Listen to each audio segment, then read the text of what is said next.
down! I've got one. Put the knife down! Put the knife down! Put it down! No, no, no, no, no, no! November 8, 2025. A Saturday evening in Castroville, Texas. The kind of small town where pickup trucks line Main Street, where Friday night football games bring out the entire community, where everyone knows everyone. The kind of place where tragedy isn't supposed to strike. But on this night, a 911 call would shatter the quiet. A call that would set in motion a chain of events nobody could have predicted.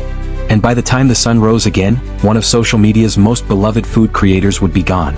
Not from an accident, not from illness, but from a confrontation that would leave a family destroyed and millions of people asking the same impossible question. How did this happen? His name was Micheal Duarte. You probably knew him as FoodWithBearHands. 2 million people followed his cooking videos across Instagram, TikTok, Facebook, and YouTube.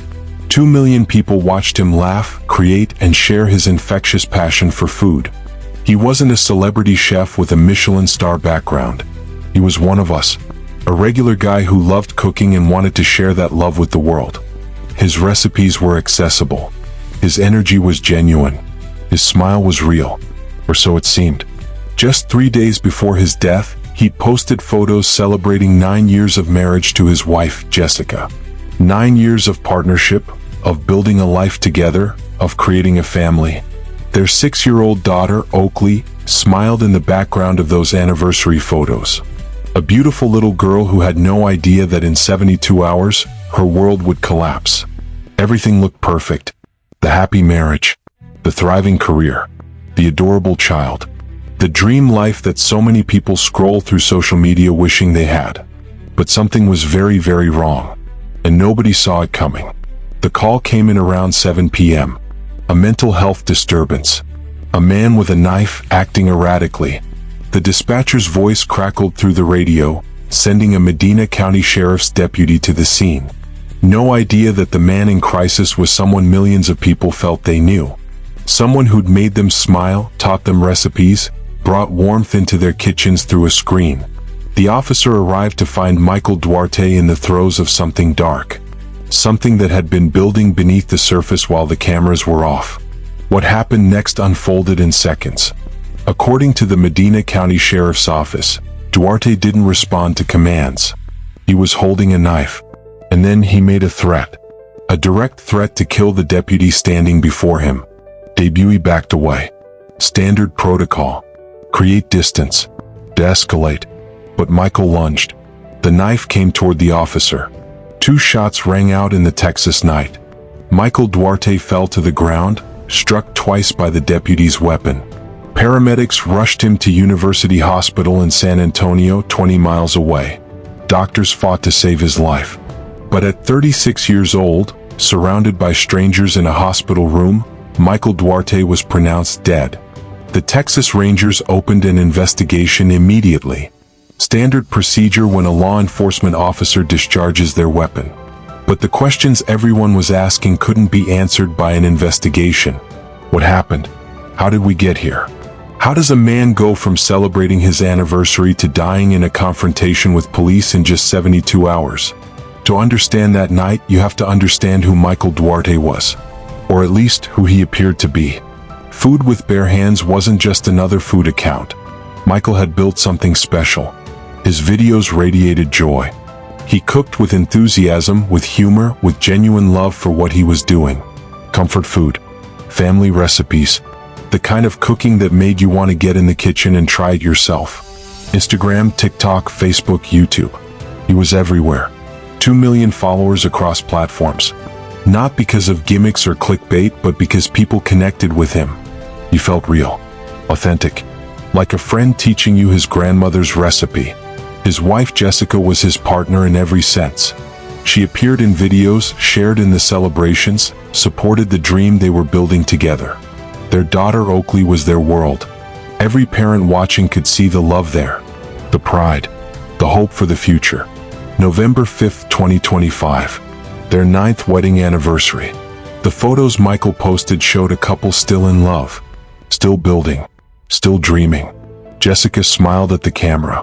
Michael's arm wrapped around her. Oakley played nearby. 3 days later he was dead. Mental health doesn't announce itself. It doesn't send warnings. It doesn't care about your follower count, your family, your dreams.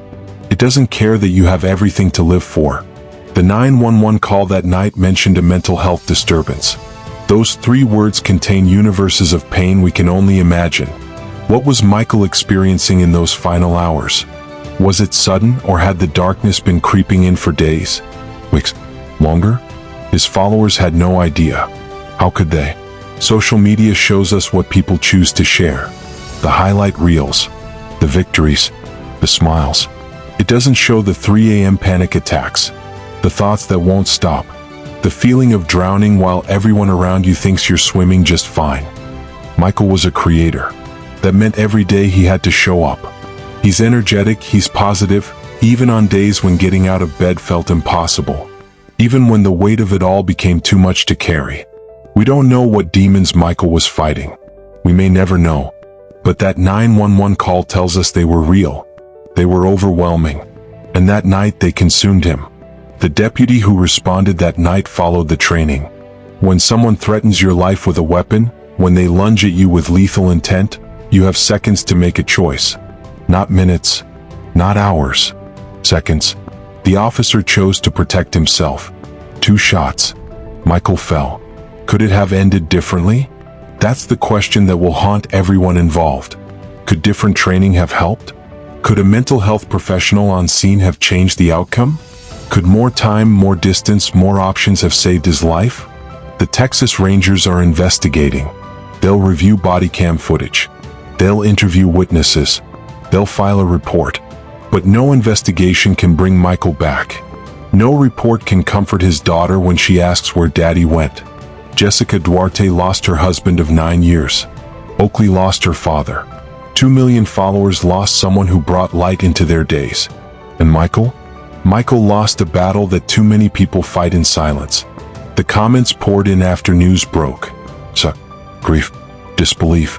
People shared their favorite videos, their memories of recipes they tried, the ways Micheal had impacted their lives without ever knowing it. Some shared their own struggles, their own battles with mental health, their own moments when they'd stood on the edge and didn't know if they'd make it back. Because here's the truth nobody wants to talk about. Micheal Duarte's story isn't unique. It's not even rare. Every single day, people who seem fine are drowning. People who make others smile are breaking inside. People who have everything to live for can't find a reason to keep going. November 8, 2025, started like any other Saturday in Castroville, Texas. By the time it ended, a family was shattered. A community was reeling. And millions of people were confronted with a painful reminder: we never really know what someone else is going through. Micheal Duarte spent years bringing joy to others through food. He connected people. He inspired them. He made them laugh. That legacy doesn't disappear because of how his story ended. It lives on in every person who tried one of his recipes. Every family that gathered around a table because of something he taught them. But his death demands we ask harder questions. About mental health. About crisis response. About how we check in on the people around us even when they seem fine. Especially when they seem fine. The Texas Rangers will complete their investigation. They'll determine if protocols were followed. They'll close the case with clinical precision. But for Jessica, for Oakley, for everyone who loved Micheal, this case will never close. The pain doesn't end with a report. The questions don't stop with an investigation. They'll replay that anniversary dinner. Those smiling photos. They'll wonder what they missed. What they could have done differently. They'll carry the weight of what if for the rest of their lives. If you're watching this and something feels wrong, if the darkness is closing in, if you're standing where Micheal stood that night, reach out. Call someone. Text someone. Go to an emergency room. Call 988, the Suicide and Crisis Lifeline. Your story doesn't have to end the way his did. Micheal Duarte was 36 years old. He was a father, a husband, a creator who touched millions of lives. On November 8, 2025 in Castroville, Texas, his story came to a tragic end. But the conversation his death started? That needs to keep going. Rest in peace, Micheal. Thank you for the joy you shared. Thank you for the meals you taught us to make. Thank you for letting us into your kitchen, even when we didn't know you were fighting battles in every other room of your life. You deserved better. You deserved help. You deserve to see your daughter grow up. We failed you. And we have to do better for the next person standing where you stood. If you or someone you know is struggling with mental health, please reach out.